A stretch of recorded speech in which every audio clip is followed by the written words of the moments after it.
Hello everyone, today we'll be looking at light and color as well as be reviewing our perspective worksheets from last week.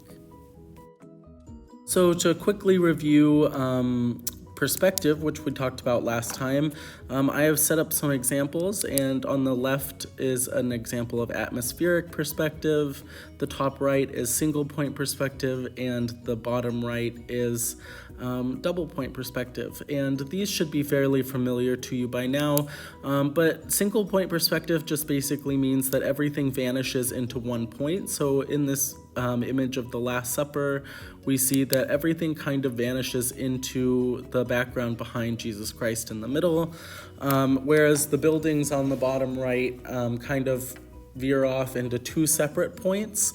And then atmospheric perspective is a little bit different because it's using objects in space, one in front of the other, to create this illusion of space in a natural environment.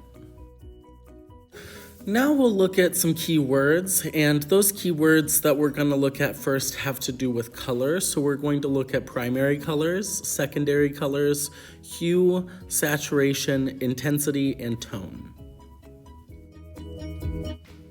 So to quickly go over this primary and secondary colors, primary colors are colors that cannot be created by mixing other colors.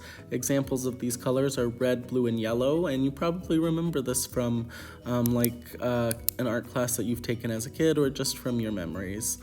Secondary colors are colors that are created by mixing primary colors like orange, purple, and green. So next, we'll look at hue and saturation. So hue is just another way of saying color. So it can be discernible by saying it's red or green or blue or things like that. But it does depend on the common or the most dominant color in that wavelength. So if you kind of have a bluish green or a greenish blue, it's more of like a spectrum on this scale as opposed to being just one color. And saturation has to do with the intensity of that color and the purity of the color. So it's using red as an example in the second bar, but you can see that you can make it lighter or darker, but the lightness doesn't add any white, it stays true to the red color.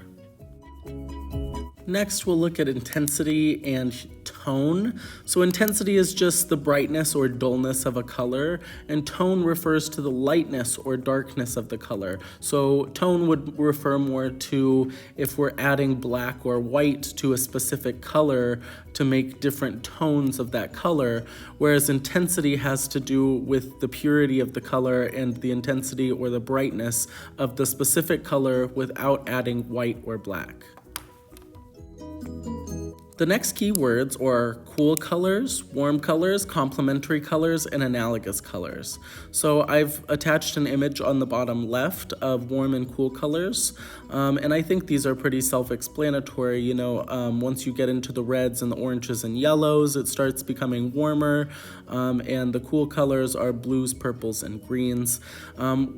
Complementary colors, however, are usually colors that are across from each other on the color wheel. So you notice that red and green, Christmas colors, are complementary colors. And a lot of colors that have to do with holidays tend to be complementary colors, whereas analogous colors tend to just use three colors in the same kind of perimeter of color shades. Next keywords are simultaneous contrast, polychromatic color scheme, and monochromatic color scheme. Simultaneous contrast just basically means all colors are altered by the colors around them. So here is a picture on the right of two very different colors that appear to be the same. And as you can see, those purple dots within the pink and the blue look to be the exact same color, but when you isolate them in the white bar to the bottom, you can see that they're very different colors, but the colors that surround them, the blue and the pink, make them seem like they are very similar. Polychromatic color scheme, and a good way to keep this in mind is poly means many, and mono means one. So a polychromatic color scheme would be when we're using more than 5 different colors, and a monochromatic scheme would be when we're using one color but different hues and saturations of that color. Here's a quick example of polychromatic color and monochromatic color. So on the left here, we have the Marilyn Monroe's by Andy Warhol. And as you can see, he's definitely using more than 5 colors in this print. So that would be polychromatic. And most works do follow under this polychromatic color scheme. Whereas Picasso in his blue period over to the right here is just using blues with different hues and saturations of that color to create a monochromatic composition. The last set of keywords are modeling, cross-hatching, and hatching. So I figured I would just explain modeling really quick, and it is the use of highlights and shadows to create the impression of a 3-dimensional object on a 2-dimensional surface. So a lot of the artworks we've looked at in this lesson or the lesson before this are examples of modeling, and there's even one in this lesson overview of Picasso's Blue Guitarist. It's basically just when the highlights and the shades on the object or person make it look like they're popping out into space, even though it's all created on a 2-dimensional surface. Cross-hatching and hatching are a little bit different, but they are also ways of creating dimension and modeling.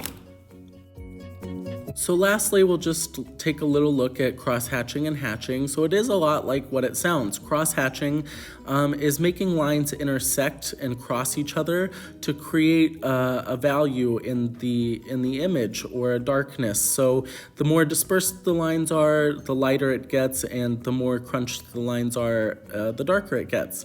And you can get this same effect by hatching, but hatching is just the use of perpendicular lines, parallel lines to create different dimensions in the surface.